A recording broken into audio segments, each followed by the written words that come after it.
No Jornal das 7 da TV24 vamos agora falar sobre a máquina do poder. Trata-se de um livro editado recentemente por dois jornalistas que estão neste estúdio e aos dois cumprimento na ocasião. Miguel Pinheiro, boa noite, obrigado por ter vindo. Gonçalo Bordal Pinheiro, também obrigado por ter vindo. A máquina do poder promete revelar-nos os bastidores dos três maiores partidos políticos em campanha e foi feito, ou começou por dois artigos separados, feito por cada um de vocês, para as europeias. Como é que se faz um livro a duas mãos, Gonçalo? Bom, isto nasceu de duas reportagens que foram publicadas no Jornal Digital Observador e que partiu de uma proposta que nós fizemos às duas campanhas, que nos abria um acesso total à campanha eleitoral. Poderíamos estar constantemente a acompanhar os candidatos às europeias. Foi fácil? Vocês chegaram a bater-me à porta e disseram que queremos vasculhar tudo, acompanhar. Eu acho que foi diferente, não é? Acho que houve reações diferentes. A mim, ao princípio, houve algumas... O Gonçalo seguiu a campanha do PS e o Miguel a campanha da... PSD-CDS, da Aliança Portugal. Aliança Portugal. Estamos a falar das últimas eleições europeias. Em maio. Deixe-me ter a resposta do Gonçalo para ter depois a sua. Ao princípio houve alguma hesitação, o que é normal, não é? Porque o que nós lhes pedimos não é para fazer uma viagem de carro ou para dar uma entrevista ao longo da campanha eleitoral. O que nós lhes pedimos foi um acesso total. Isso implicava que nós estivéssemos a assistir a conversas confidenciais que havia entre a cúpula da campanha, a direção de campanha, que tivéssemos no carro quando eram preparados os debates, quando eram comentadas as entrevistas, etc. E que tivéssemos acesso também a algumas informações, e que algumas estão no livro, informações confidenciais que não são normalmente divulgadas aos jornalistas. A primeira reação foi uma reação de alguma hesitação, não é? Ou de algum receio do que viria aqui, mas depois, ao nível, enquanto a campanha foi evoluindo, as coisas foram correndo bem e logo desde o início, não é? Passado uns dias já estava totalmente aberto. Gonçalo, deixa-me perguntar-lhe uma coisa muito diretamente. Você diz que assistiu a conversas confidenciais entre o staff e os dirigentes políticos nesta altura, nesta campanha. Não cometeu depois nenhuma inconfidência. Entre o jornalismo e o segredo, pelo qual é que você optou? Não, eu optei por contar tudo. E a combinação que nós tivemos no início foi que não haveria qualquer limitação à reprodução de conversas ou de informação, porque nós tínhamos o compromisso de não publicar nada antes do dia das eleições. Mas assim sendo, acredita que foram os diálogos a que assistiu eram diálogos fidedignos? Acho que sim, porque à medida que os dias vão passando e tendo uma pessoa sempre presente a acompanhar tudo, é impossível criar-se quase uma bolha e imaginar-se que estamos ali. Exato, e que estamos ali a representar. Isso não acontece, porque no carro, quando se sai de uma entrevista, é evidente que as pessoas desabafam, não é?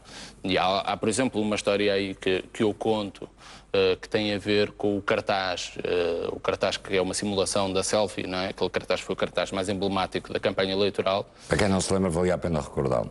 Sim. Pelo menos. Foi um cartaz que todos os candidatos aparecem como se estivessem a simular uma selfie tirada, não é?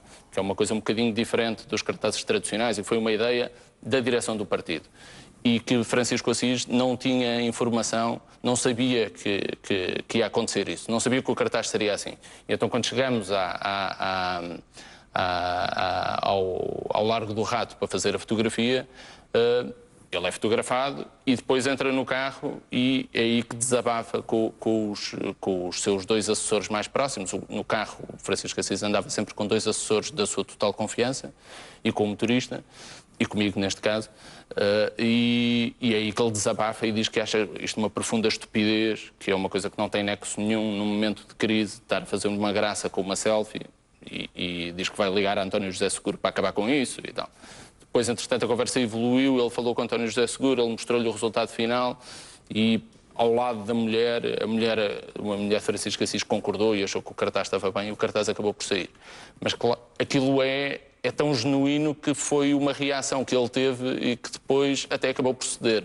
mas o que mostra que de facto foi uma reação espontânea. Não é? Deixa-me perguntar ao Miguel que se lhe foi tão fácil quanto ao Gonçalo entrar nos bastidores da Aliança Portugal. Foi surpreendentemente fácil. As resistências ou as ligeiras dificuldades que o Gonçalo teve no Partido Socialista iniciais, eu de facto não as tive na Aliança Portugal. Aceitaram imediatamente... Quer junto do CDS, quer junto do PSD. Sim. Portanto, nesta campanha, desse ponto de vista, era uma campanha complicada, porque era a primeira campanha depois da crise que houve no verão dentro da coligação. Da questão da decisão irrevogável. Exatamente. E estava toda a gente a tentar perceber se PSD e CDS, exatamente, se davam mesmo bem. E toda a gente estava a tentar ver cisões, onde é que poderia haver cisões, etc. E a campanha teve uma enorme... há um caso em que, enfim, a militância local, até por uma questão de entusiasmo, costuma levar as bandeiras do próprio partido, não é? para os jantares, almoços, principalmente do PSD, onde há uma militância muito mais entusiástica. E aqui havia a preocupação de... Era proibido haver nas ações de campanha bandeiras do PSD ou do CDS. Só podia haver bandeiras da Aliança Portugal. E há um caso em que a caravana está a ir para um restaurante e de repente um dos assessores de Paulo Rangel recebe um telefonema a dizer que o restaurante estava cheio de bandeiras do PSD. Então eles mandam abrandar a velocidade e ao telefone mandam tirar tudo imediatamente. E avisam que se houver uma única bandeira do PSD lá, os candidatos não entram. Então iam a uma velocidade razoável, abrandaram, foram pela autoestrada devagarinho, até para dar tempo para tirarem as bandeiras todas do PSD, porque precisamente não podia haver nenhum sinal de falta de união dentro da coligação. E, portanto, foi uma das principais preocupações que houve ao longo de toda a campanha. E, estando lá dentro, percebia-se isso, não é? Que havia essa preocupação. E eu faço a mesma pergunta que já fiz ao Gonçalo. Você testemunhou, está convencido de que testemunhou de facto o Diálogos Confidenciais? Não, assistiu a coisas que normalmente está vedado ou estão vedadas aos jornalistas? Sim, por duas razões. A primeira, porque nós estávamos com as campanhas desde as 8 da manhã, quando nos levantávamos nos hotéis, até, às vezes, às 2 da manhã, quando se chegava à terra onde seria feita a campanha do dia seguinte. E, portanto, seria preciso eles terem conversas paralelas entre as 2 da manhã e as 8 da manhã seguintes sem nós, para conseguirem fazer coisas sem nós vermos, não é? Quer dizer, é totalmente impossível. Nós estávamos permanentemente a acompanhá-los. E depois, de facto, há uma série de reações. Por exemplo, houve um caso... Uma campanha é uma coisa absolutamente brutal fisicamente. As pessoas, se calhar, não têm bem ideia, mas para os candidatos é completamente. Chegam ao fim de rastos. E há um dia em que a campanha da coligação ainda vai, depois de um dia dramático, em que se fizeram centenas de quilómetros e ainda era preciso fazer mais 2 horas para chegar ao hotel, foram jantar a um restaurante, a um hotel que tinha acabado de abrir e era uma refeição quase privada, nem sequer estavam lá militantes nenhuns. E Paulo Rangel tem uma explosão de fúria ao perceber que, em vez de estar a ir para o hotel, estava a ir para um jantar, para um desvio gastronómico, como lhe chamaram na altura, e uma coisa meramente recreativa e que não tinha a ver diretamente com a campanha. Quer dizer, e teve uma reação absolutamente atípica de fúria com o que estava a acontecer.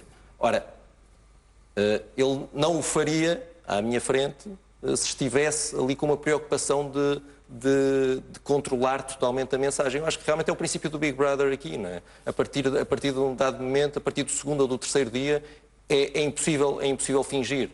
E isso realmente... Pediram-lhe para guardar algum segredo? Alguma coisa a que assistiu? Não, de facto aqui... Não houve nenhuma tentativa de dizer, epá, esqueça isto? Nada. Aqui, e de facto aí é um mérito, nós explicámos logo de início que as regras de jogo. A regra era essa, o que nós virmos, nós vamos contar.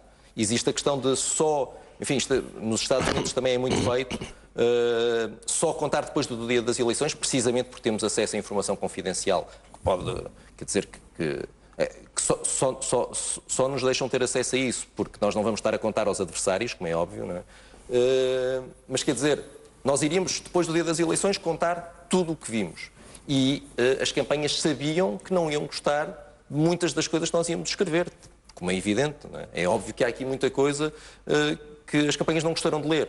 Mas mesmo assim aceitaram e não houve uma única ocasião em que tentassem ou saber o que é que eu ia escrever ou condicionar. Deixa-me fazer a mesma pergunta ao Gonçalo. Não lhe foi sugerido nada? Zero. Aliás, ter a liberdade para publicar aquilo que entendeu que era interessante publicar? Desde o início que as regras ficaram muito esclarecidas. Isso já o disseram os dois, mas durante o percurso às vezes há acidentes. Não, claro, mas não houve sugestões, não houve... Esta reação que ele teve, que o Francisco Assis teve em relação ao cartaz da selfie, e agora vendo Francisco Assis ao lado de António José Seguro a fazer campanha, ontem ainda vimos isso, a fazer campanha pela eleição de António José Seguro, seguramente é uma coisa que não lhe agradará, não é?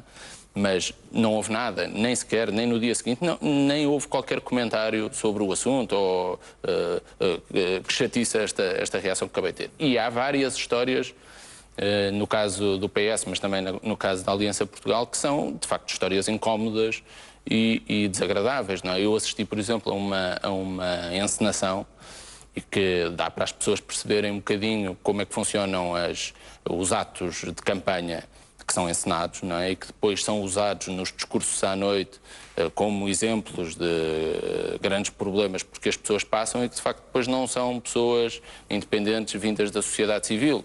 Nós, quando chegámos a um lar de idosos, para uma visita a um lar de idosos, que era suposto ser para perceber como é que os reformados estavam a viver a crise e como é que as medidas de austeridade deste governo estavam a dar cabo da vida dos reformados e dos pensionistas e dos idosos.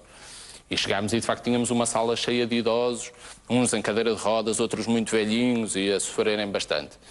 E no meio havia algumas pessoas que se destacavam um bocadinho, não se percebia bem porquê, não é? E foram exatamente as primeiras pessoas a falar.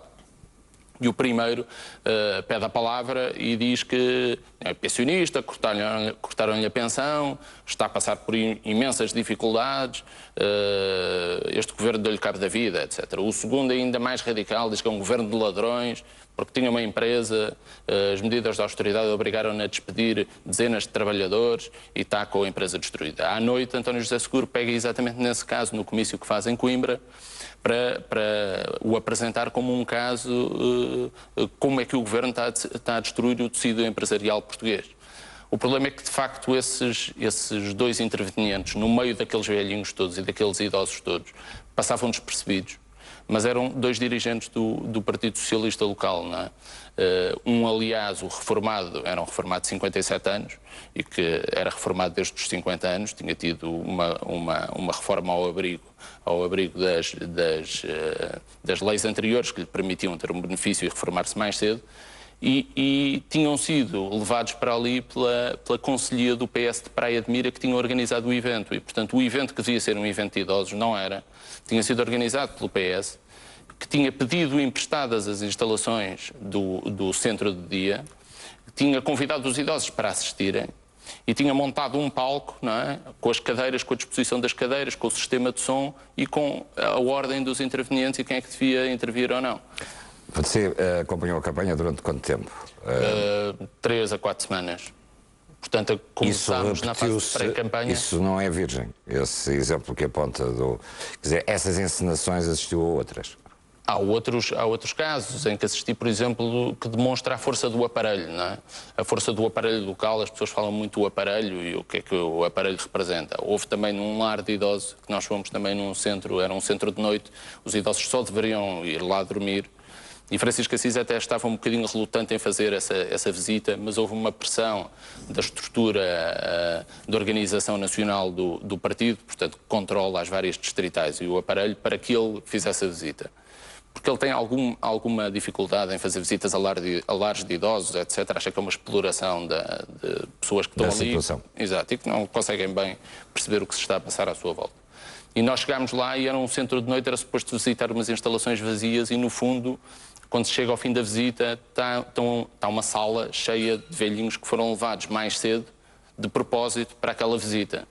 E que depois até aquilo passou-se em Garfe, que é uma localidade minúscula, não é? em Póvoa de Lanhoso, muito pobre, e depois a certa altura até se abre uma garrafa de champanhe francês, não é? De Moët Chandon, com que se brinda, etc. E só no fim da visita é que se percebe de facto qual é o objetivo daquela visita. Porque o padre responsável pelo centro vem falar e vem pedir ajuda para um projeto de um lar de idosos que ele tinha previsto e que estava à espera de ajudas governamentais e, portanto, utilizou aquela visita, aquela manobra de charme para conseguir ter um apoio daqueles que vão ser os candidatos ou o poder no futuro, não é? E aí demonstra um bocadinho o poder que o aparelho local tem e porque é que são feitas estas visitas a pequenas localidades onde às vezes as pessoas em casa pode parecer que não faz sentido nenhum, e aos jornalistas seguramente parece que não faz sentido nenhum andar por localidades muito, muito pobres, sem ninguém, não é? Porque está-se a fazer uma campanha eleitoral, mas no fundo é uma campanha eleitoral para o aparelho também, não é? E percebe-se com estas histórias, percebe-se o que é que está por trás destas visitas. Não é? Miguel, na campanha que saiu da Aliança Popular, quadros iguais, encenações iguais ou semelhantes, enfim, os mesmos truques? Não, também há. O caso mais gritante esteve ligado com aquele que se chamou o Manifesto Nunca Mais. A dada altura, a campanha, houve uma inflexão na campanha e virou-se muito para o combate a José Sócrates e ao regresso a José Sócrates e, no fundo, criar ali uma divisão entre o regresso ao passado socrático, não é? E a manutenção das políticas deste governo. E a dada altura surgiu a ideia de organizar um manifesto que chamaram Manifesto Nunca Mais e que deveria ser um manifesto promovido pelos partidos da coligação e que seria nunca mais o despesismo, nunca mais as PPPs, nunca mais, no fundo, o socratismo. E a dada altura, alguém na coligação decidiu que seria mais interessante se esse manifesto aparecesse como um manifesto independente, promovido pela sociedade civil, que poderia ser apresentado como algo promovido pela sociedade civil, que não tinha nada a ver com a coligação, não tinha nada a ver com o governo, não tinha nada a ver com os partidos, seriam apenas eleitores preocupados a quererem evitar o regresso das más políticas. E durante toda a campanha esse manifesto foi de facto apresentado em sucessivas declarações e em sucessivos comícios como sendo uma iniciativa da sociedade civil e não era. A realidade é que os detalhes dessa iniciativa tinham sido fechados numa reunião na sede da Aliança Portugal uns dias antes, uma reunião que durou até às 2 da manhã, em que se esteve a acertar os detalhes de como isso seria. É uma das demonstrações de que nem tudo o que parece nas campanhas é, não é? Aqui, aquilo que é uma iniciativa partidária apareceu como uma iniciativa patriótica e que obviamente lhe deu muito mais força e é com estes pequenos detalhes que se tenta, por vezes, ganhar vantagem nas campanhas. Você chegou ao fim desse trabalho e depois de publicar, ganhámos o livro, chegou ao fim desse trabalho com mais pareceres ou com mais convicções de facto da realidade das campanhas e dos partidos? Não, eu acho que há dois lados nas campanhas. Nós estamos a falar... Onde é que está a verdade na campanha? Não é tudo ilusão. Não é? Nós temos estado a falar das coisas criticáveis e erradas e más, mas não é tudo ilusão. Também existe um lado genuíno nas campanhas e na forma como elas são feitas, até porque as campanhas em Portugal não têm o grau de profissionalismo que existe lá fora, nos Estados Unidos, por exemplo, mas quer dizer, há muita coisa genuína. Agora, isto de que o Gonçalo estava a falar do poder do aparelho, né, e também por isso é que nós escolhemos este título da Máquina do Poder, nos partidos do regime é enorme, né? Realmente, em cada pequena terra onde a campanha da Aliança Portugal parava, havia 4 sítios absolutamente fundamentais. Era a Santa Casa da Misericórdia, os bombeiros e a Câmara Municipal. Eram 3 sítios onde era absolutamente fundamental ir e não havia maneira nenhuma de não ir. Houve Houve um dia em que a campanha da Aliança Portugal tudo estava atrasadíssimo, eles já deviam estar na paragem seguinte há 3 horas, e houve uma tentativa por parte dos assessores da campanha de não ir,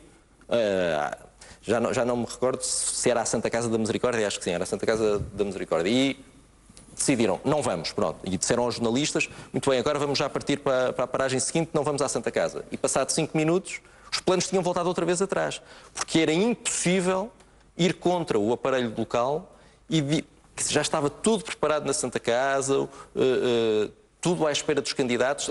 Os candidatos têm que ir ver, têm que estar ao lado de cada cacique local, tirar uma fotografia com cada cacique local. Muitas vezes houve também uma terra onde em que a caravana parou no meio de uma estrada, só para os candidatos saírem e olharem para um edifício que tinha acabado de ser construído e para se tirar uma fotografia. Portanto, esta dependência dos aparelhos partidários é preocupante, porque não se vê, eu pelo menos não vi uma capacidade de lutar contra isto. Mas eu acho que isso também fica muito claro na cobertura que é feita, não é? E isso é daquelas coisas que é impossível ocultar, não é? Mesmo que os partidos quisessem ocultar essa dependência absoluta das máquinas partidárias, não conseguiriam. Viu candidatos em apuros? Sim, há momentos mais... Que não estão previstos? Sim. Em que o candidato tem de valer-se de si próprio e enfrentar qualquer situação? Sim, houve um caso na campanha da coligação, no Alentejo, em que estavam a fazer uma palestra para um grupo de agricultores, tudo muito pacífico, tudo muito calmo. Aliás, a maior parte dos assessores dos candidatos até estavam já fora da sala, porque já se estava a chegar ao fim. E de repente houve um agricultor que, por qualquer razão que não se sabe muito bem, explodiu, começou aos berros, e houve ali uma situação muito tensa, muito complicada. Depois o Paulo Rangel acabou por sair furioso da sala e por se ir embora, e foi Nuno Melo que ficou um bocadinho mais e foi falar com esse agricultor e tentar resolver o problema. Mas houve ali uma enorme tensão a dada altura. Não tanto... Nas ruas havia mais indiferença do que outra coisa. Agora, ainda hoje em dia, um candidato de direita ir ao Alentejo é um risco. Agora. Sim. É preciso ter cuidados especiais. Quer dizer, nota-se que há uma tensão especial em certas zonas do país, no meu caso, para a coligação de direita. Percebe-se que as pessoas da campanha sentem que a qualquer momento pode haver um problema. Hostilidade. Consequências desse incidente para a tal máquina que prepara as reuniões, os comícios dos candidatos. Houve consequências. Percebeu-se da reação dos candidatos junto da máquina, designadamente Paulo Rangel, terá sido quem reagiu pior, não tentou amenizar. Sim. Não, aí houve, porque Paulo Rangel convenceu-se, não sei se com razão ou sem razão, que o agricultor que estava a protestar até era do CDS. E, portanto, teve uma reação.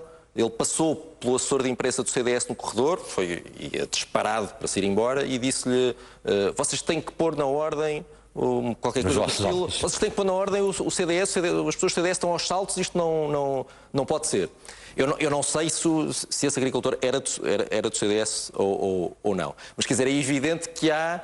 E Nuno Melo, por exemplo, desenvolveu uma estratégia para, na rua, ele sente que tem uma especial capacidade para detectar infiltrados. E então, na rua, está permanentemente a tentar perceber se vem, no fundo, a convicção dele é: se alguém vem a protestar desde lá do fundo e a mexer a boca, tudo bem, ótimo, é alguém que genuinamente está indignado, e então ele vai falar com essa pessoa.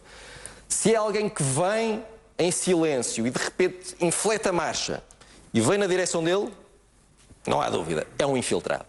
E a reação dele varia muito consoante é alguém genuíno, e vai falar normalmente, ou é um infiltrado, e aí tem uma reação até de grande agressividade para com as pessoas. Houve 2 momentos em que teve trocas de palavras bastante agressivas com pessoas que o vieram confrontar. Paulo Rangel nisso é mais desligado, não é? mais descontraído. Deixa-me apurar das mesmas questões com o Gonçalo. Candidatos em apuros, percebeu-se de situações inesperadas, não previstas?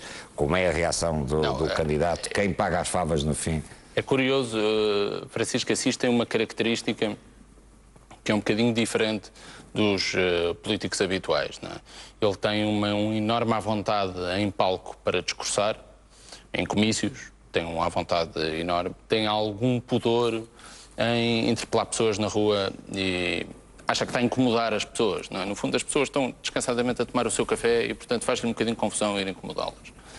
Eu acho que houve uma situação muito curiosa, que foi aquela que, dentro do partido do PS, na altura, já era quase uma bomba relógio à espera de rebentar, não é? Com vários grupos, e tal como se vê por essa reação do Francisco Assis em relação ao cartaz do António José Seguro. Mas havia vários grupos e havia muita tensão, não é?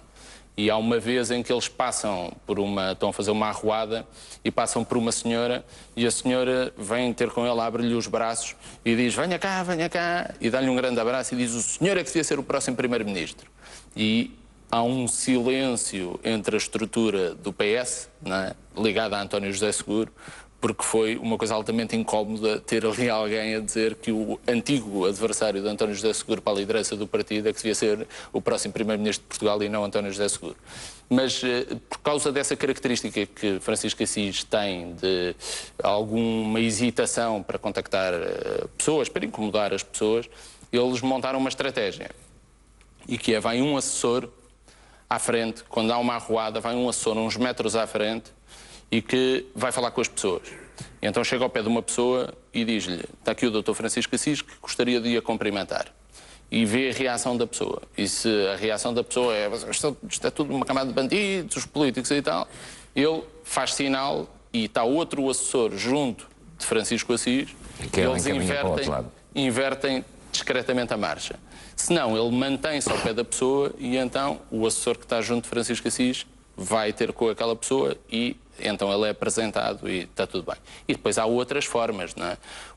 Por exemplo, as juventudes partidárias têm uma importância enorme nisto, porque correm antes as ruas para distribuir as bandeiras, etc., ver quais são as ruas pacíficas ou não, e depois os candidatos podem percorrer as ruas já com animação, com bandeiras, etc., e tudo parece, para um jornalista ou para quem está a acompanhar, ou para as pessoas em casa, tudo parece que é uma alegria imensa. Gonçalo, faz diferença, deu por isso quando há câmaras de televisão a PM? Faz imensa diferença. E quando não há televisão, enfim, há fotógrafos, certamente, que estarão quase constantemente nas campanhas. Mas as televisões, ou basta aqui uma televisão presente em qualquer lado, o candidato ou os candidatos, a máquina funciona de outra forma? Uma câmara de televisão numa campanha eleitoral é uma revolução. Portanto, tudo muda. Não é? Eu, como fiz a pré-campanha, em que eles estavam praticamente sozinhos, ainda na fase em que não havia imprensa, não é? E que então há uma descontração enorme. Depois, quando começam a entrar os órgãos escritos, já há mais algumas preocupações, mas quando entra uma câmara de televisão é uma diferença enorme. Houve um caso, logo no primeiro dia em que as televisões entram, em que Francisco Assis vai prestar declarações, portanto as televisões estão, os câmaras todos, ele vai prestar declarações e o assessor percebe que ele está a prestar declarações perante as câmaras sem ninguém atrás. E então vai a correr chamar os elementos da JS, que vêm a correr com bandeiras, pôr-se atrás de Francisco Assis para criar uma imagem de muita animação e de euforia, não é? E isso acontece variadíssimas vezes ao longo da campanha. Há uma grande preocupação que as televisões captem uma imagem de mobilização. Particularmente numa campanha como esta, em que as ruas estavam praticamente desertas, não é? E, portanto, era importante criar este ambiente.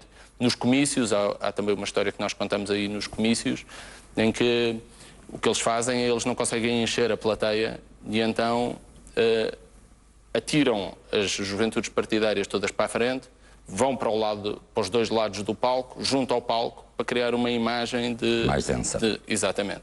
Houve uma vez até que António José Seguro entra com as juventudes partidárias todas atrás, porque aquilo há todo uma encenação ali na entrada, não é?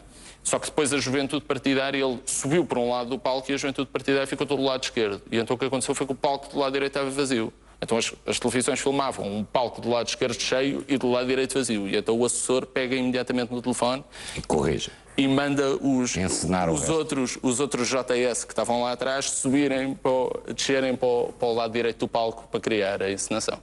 E há um grande cuidado com isso. Miguel, a mesma questão do lado da Aliança Popular, da Aliança Portugal, sobre esta construção de cenários e sobretudo, a preocupação quando há uma câmara de televisão por perto. Dá-se bem por isso? Deu bem por isso? Absolutamente, aliás... Qual é a diferença principal? Aqui... É o candidato que tem outra postura? É a máquina que está mais nervosa? É a máquina que procura corrigir aquilo que o Gonçalo ainda agora nos contou, que há um palco que está descompensado e rapidamente é preciso pôr tropas ali? Sim, é tudo isso. Aliás, aqui havia um problema adicional na coligação, que era o facto de serem dois partidos.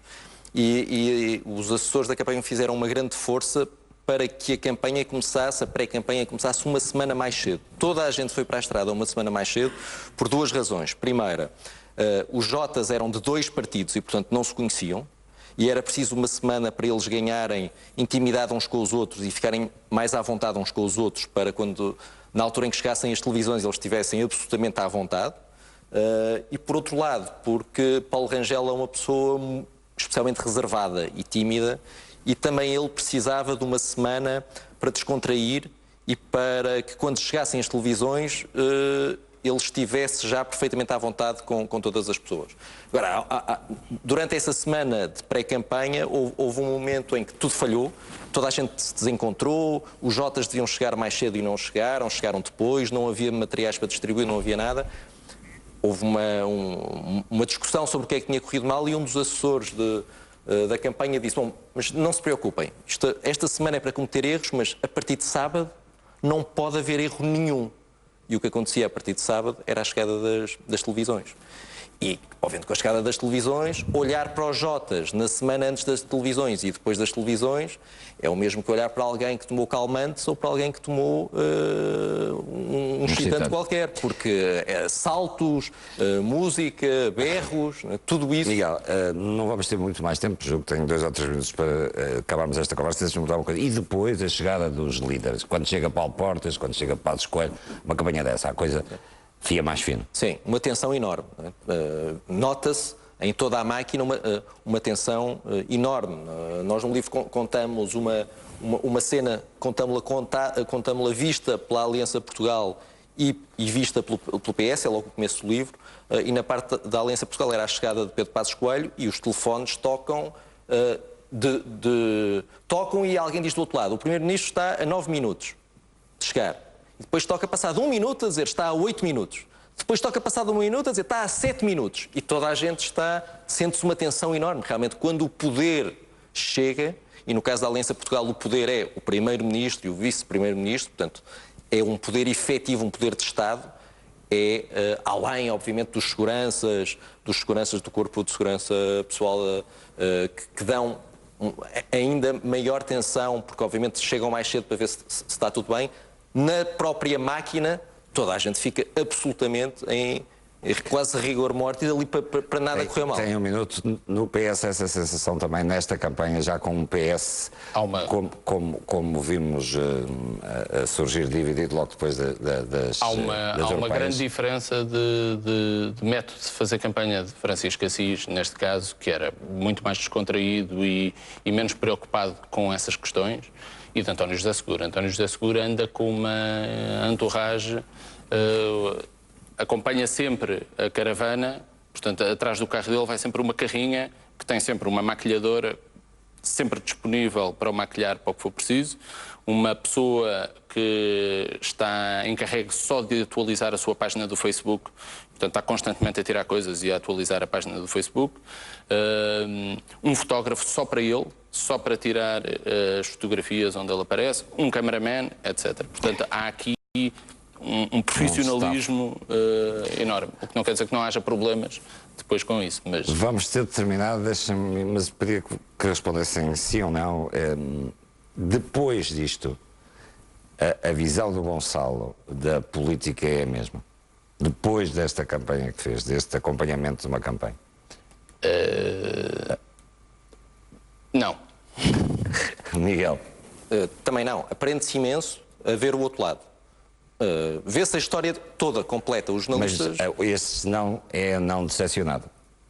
Não, é um não interessado. O meu, da minha parte, é um não interessado. Eu acho que se confirma aqui várias coisas que as pessoas acham que pode acontecer em casa e vê-se do outro lado como é que as coisas funcionam. Muito obrigado aos dois, Miguel de Pinheiro e Gonçalo Bordal Pinheiro, a propósito do livro A Máquina do Poder, que acabam de publicar em conjunto, os bastidores dos três maiores partidos portugueses durante as últimas eleições para as europeias.